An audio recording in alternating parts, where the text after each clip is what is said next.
Google के CEO सुंदर पिचाई के बारे में एक बहुत ही बुरी खबर सामने आ रही है। वो ये कि गूगल इन्हें बाहर का रास्ता दिखाने वाला है। लेकिन सुंदर पिचाई ने ऐसा क्या कर दिया जिस पर गूगल इतना बड़ा एक्शन लेने जा रहा है? और मोस्ट इम्पोर्टेंट, गूगल का नेक्स्ट सीईओ कौन होगा? आइए डिटेल में जानने की कोशिश करते हैं।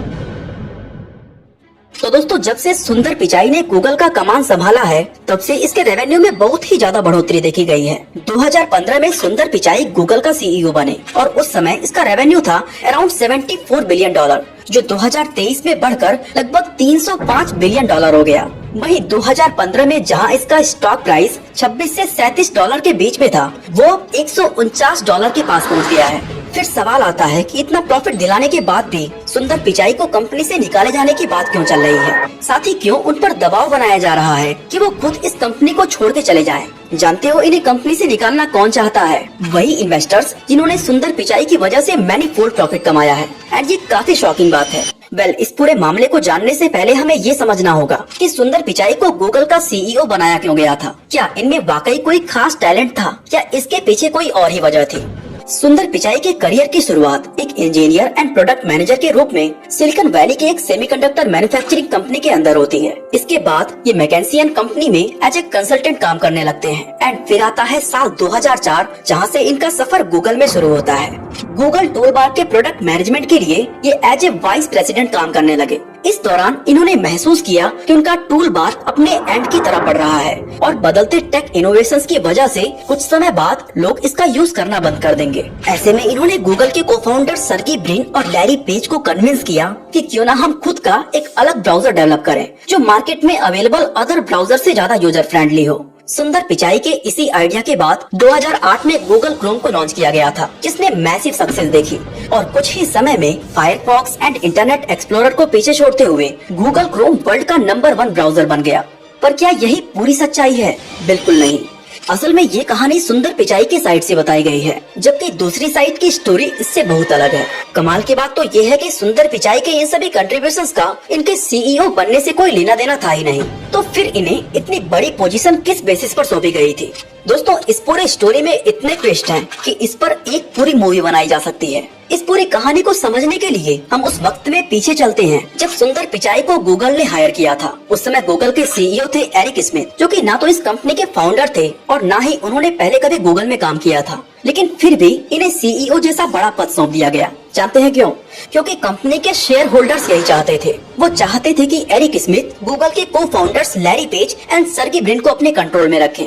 लेकिन को फाउंडर्स को लगता था कि वो गूगल को ज्यादा बेहतर समझते हैं और इसी चीज को साबित करने के लिए वो हमेशा कुछ न कुछ नया करने की कोशिश करते रहते थे।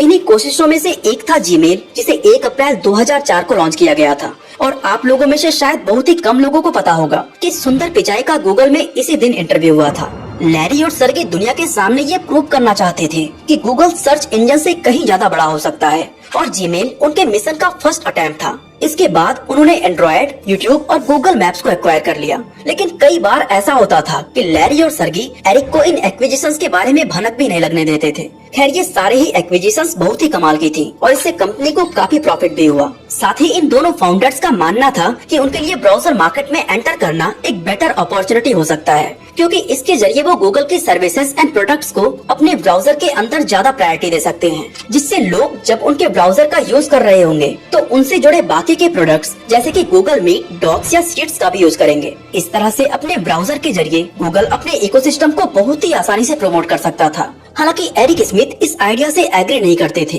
क्योंकि ब्राउजर मार्केट पर पहले से ही माइक्रोसॉफ्ट के इंटरनेट एक्सप्लोरर और मोजिला के फायरफॉक्स ने कब्जा जमाया हुआ था।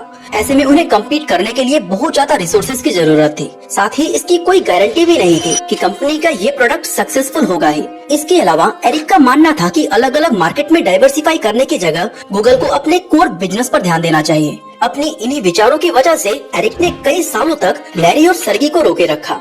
यानी ऐसा बिल्कुल नहीं है कि लैरी और सर्गी ने क्रोम को इसलिए लॉन्च किया क्योंकि इसका आइडिया उन्हें सुंदर पिचाई ने दिया था, बल्कि कितने ही सालों से वो खुद इसका सपना देख रहे थे। लेकिन इस प्रोजेक्ट पर काम करने के लिए ना उनके पास परमिशन थी और ना ही कोई ऐसा आदमी मौजूद था जिसे इस प्रोजेक्ट के लिए बेस्ट माना जा सके। ऐसे में जब सुंदर पिचाई ने को फाउंडर्स के सामने गूगल के ब्राउजर की बात की तो उन्हें अंधेरे में एक उम्मीद की किरण दिखाई दी। उन्होंने सुंदर से कहा कि वो अपनी एक टीम बनाए और क्रोम पर काम करना शुरू कर दें, लेकिन ध्यान रखें कि इस बात की खबर एरिक को बिल्कुल भी ना हो। इस तरह से सुंदर पिचाई की मदद से गूगल क्रोम को लॉन्च किया गया, जो मार्केट में बहुत ही बड़ा हिट साबित हुआ और केवल 3 से 4 साल के अंदर अपने सबसे बड़े कॉम्पिटिटर फायरफॉक्स और इंटरनेट एक्सप्लोरर को पीछे करके सबसे ज्यादा यूज किया जाने वाला ब्राउजर बन गया। 2009 में इंटरनेट एक्सप्लोरर का मार्केट शेयर अराउंड 55% था और फायरफॉक्स का 31.56%। वहीं क्रोम का मार्केट शेयर था 5%। लेकिन आज फायरफॉक्स का मार्केट शेयर 5.1% पर है, वहीं इंटरनेट एक्सप्लोरर 8% पर, जबकि क्रोम का मार्केट शेयर 63% है। इस तरह से क्रोम को डेवलप करना इस कंपनी के लिए एक बहुत ही बेनिफिशियल मूव था। इसके अलावा लैरी और सर्गी ने कई ऐसे और प्रोडक्ट्स को बनाया जिन्होंने काफी पॉपुलैरिटी हासिल की और इत्तेफाक से इनमें से कई प्रोडक्ट्स ऐसे थे जिनका एरिक कई सालों तक विरोध करते रहे थे। ऐसे में एरिक के फैसलों पर सवाल खड़े होने लगे और माना जाने लगा कि गूगल के लिए उसके फाउंडर्स ही सही फैसला ले सकते हैं। इसके बाद जब अंदरूनी दबाव हद से ज्यादा बढ़ने लगा तो एरिक को सीईओ के पद से रिजाइन देना पड़ा और ये कंपनी फिर से लैरी और सर्गी के कंट्रोल में आ गई, जिसके बाद लैरी पेज गूगल के सीईओ का पद संभालने लगे। लेकिन दोस्तों, ये कहानी का एंड नहीं है। आज के लिए बस इतना ही।